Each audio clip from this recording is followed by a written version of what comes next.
Well, here in our own backyard, Houston ISD kicked off the new school year yesterday with a lot of changes after the state takeover, including a new teaching model at some of the schools. Now, students will take a mini quiz every day, and then they'll break off into groups.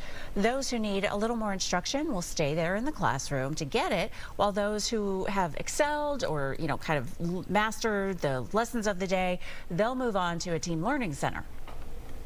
We need 185 student-teacher contact days of good quality instruction to close the achievement gap.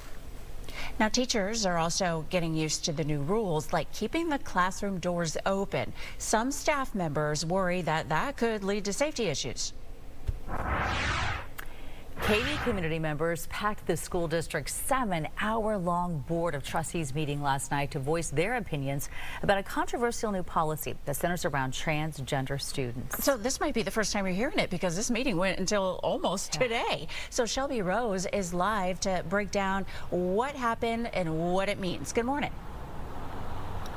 Good morning. Well, this subject most certainly dominated that meeting last night. Dozens upon dozens of speakers getting in their last-minute arguments, the majority of which opposing this new policy coming to Katy ISD. But as we said, it did pass rather narrowly in a 4-3 vote. Now, this policy now requires district employees to inform parents if their child identifies as transgender, requests to use different pronouns, or change the name by which they want to be called. And it states the teacher is not required to call a student by any pronoun if they don't feel comfortable doing so. Also, the topic of gender fluidity is now banned in the classroom. Before the vote was taken, many community members, parents, and students spoke before the board, and some moments got rather heated. Those in support of such centered their argument around parental consent, believing it's a parent's right to know what's going on with their child inside school walls. However, those against the policy, which includes Katy ISD students, believe it would do more harm than good, pointing to the suicide rates of transgender youth in America and the detrimental effects being outed can pose on them.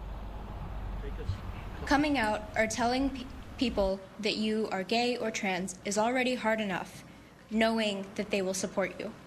Imagine how hard it is knowing that you will be ridiculed, possibly abused, or thrown out. But we're talking about parental consent, right? Letting parents know what's going on in their children's life. I appreciate the students that want to preserve confidentiality. I get that. But we also have responsibilities as parents to do the right thing.